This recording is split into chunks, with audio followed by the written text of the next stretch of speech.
बताने जा रहे थे। पहले तो ये समझिए इस टेंस की पहचान क्या होती है। तो पहचान में हमने ये यहाँ लिखा है कि जिन वाक्यों के अंत में समय के साथ रहा था, रही थी, रहे थे आदि शब्द आते हैं, तो इस प्रकार के वाक्य पास्ट परफेक्ट कंटीन्यूअस टेंस में बनाए जाते हैं।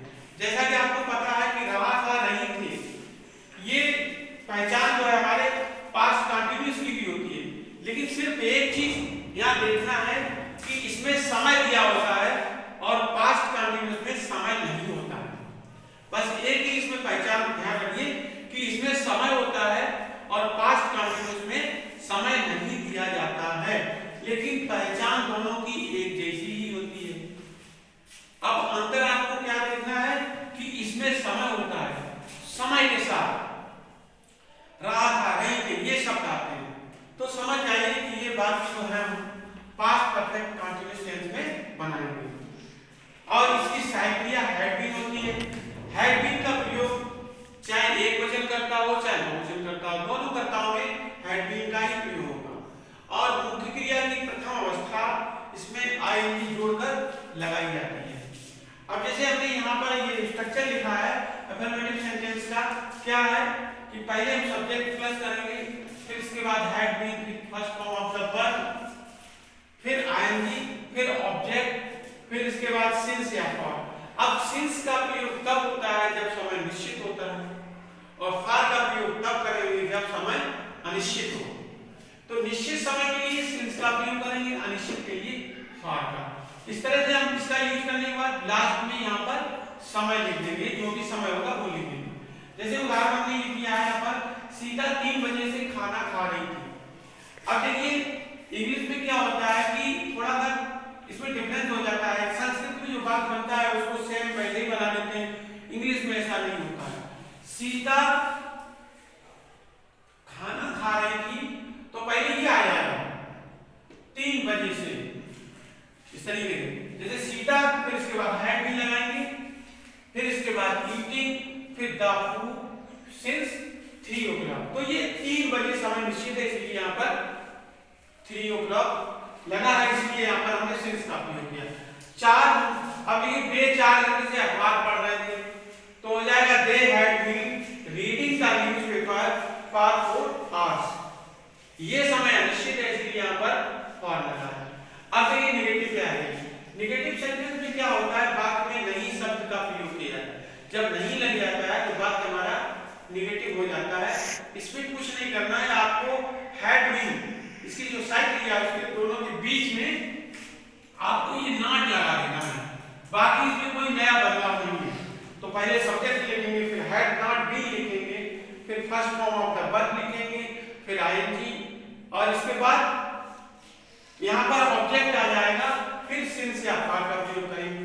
अब थोड़ा ध्यान ये देना, सिंस कहाँ करेंगे यूज और फॉर कहाँ करेंगे। सिंस तब करेंगे जब समय निश्चित हो और फॉर तब करेंगे जब समय अनिश्चित हो। अब देखिए तुम 2 दिन से विद्यालय नहीं आ रहे थे, तो ये हुआ you had not been coming to school for 2 days। तो जो 2 दिन का समय है वो अनिश्चित है। इसमें ये नहीं पता कौन से 2 दिन, भाई 2 दिन दिया अनिश्चित समय का। अब आता है प्रश्नवाचक वाक्य, इंटरोगेटिव। प्रश्नवाचक वाक्य हमारे 2 प्रकार के होते हैं। एक वो वाक्य होता है जिसमें क्या शब्द आगे लगा होता है, जैसे क्या तुम स्कूल जा रहे थे, तो तुम कहोगे नहीं, तो क्या शब्द का आंसर हम यस या नो में दे सकते हैं। वो कहेगा क्या तुम स्कूल जा रहे हो, अगर जा रहे हो तो हाँ, नहीं जा रहे तो कहेंगे ना, ना बोल दोगे। तो यहाँ पर क्या है, जो यस नो में आंसर आता है उसमें क्या होता है, साइक्रिया हमारी आगे लग जाती है। जैसे ये दिया जब क्या शब्द कर्ता से पहले लगा हो, यानी सब्जेक्ट से पहले कर्ता लगा। जैसे क्या तुम्हारे पिताजी इस विद्यालय में सन 1980 से पढ़ा रहे थे, तो पहले इसका स्ट्रक्चर देखिए, ये had plus subject plus being.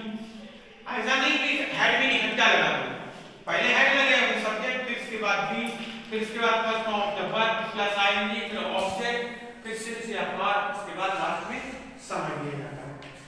तो यहाँ पे लिखा है क्या तुम्हारे पिताजी इस विद्यालय में सन 1980 से पढ़ा रहे थे। Had your father been teaching in this school since 1980। अगर 4 वर्ष 5 वर्ष दिया होता तो समय अनिश्चित हो गया, लेकिन जब सन यहाँ पे दी गई है तो इसका मतलब ये समय निश्चित है।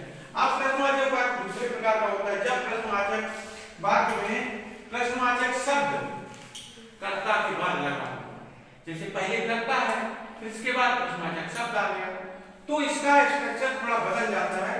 इसमें थोड़ा ध्यान देना है। इसमें क्या करते हैं, पहले क्वेश्चन वर्ड लगाएंगे या डब्ल्यूएच वर्ड।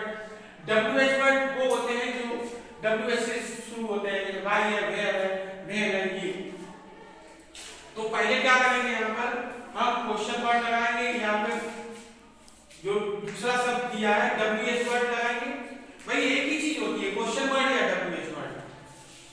और फिर इसके बाद हेड लगाना, फिर इसके बाद सब्जेक्ट, फिर इसके बाद बीइंग, फिर first form of the verb plus ING, फिर ऑब्जेक्ट, इसके बाद सिंस या फॉर फिर है।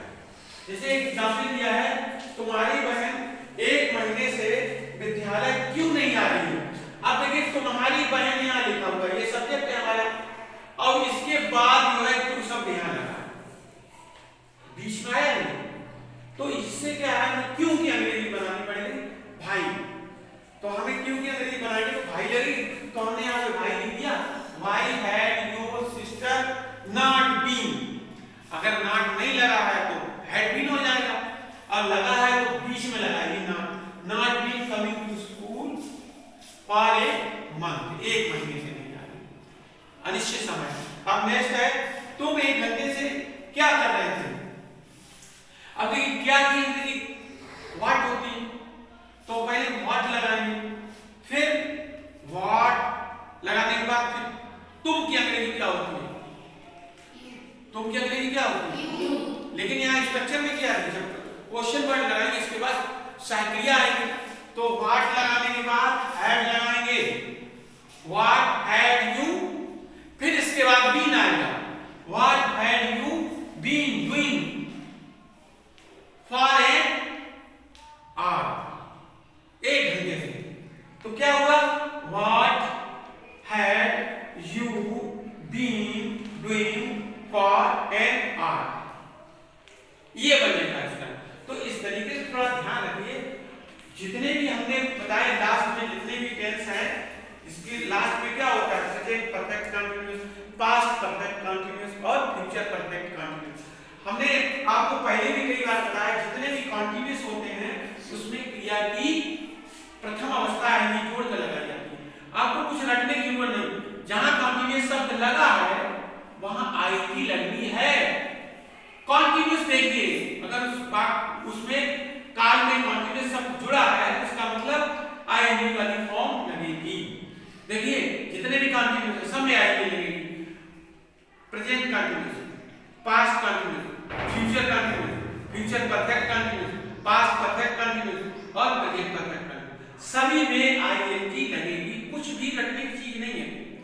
आप ध्यान रखिए, जितने भी कंटीन्यूअस सब में आईएनजी लगेगी, जितने भी परफेक्ट उसमें थर्ड फॉर्म लगेगी। जितने परफेक्ट हैं, परफेक्ट शब्द आया तो समझो उसमें आईएनजी लगेगी। लेकिन ध्यान ये रहे, परफेक्ट के साथ कंटीन्यूअस ना जुड़ा हो, सिर्फ परफेक्ट आएगा।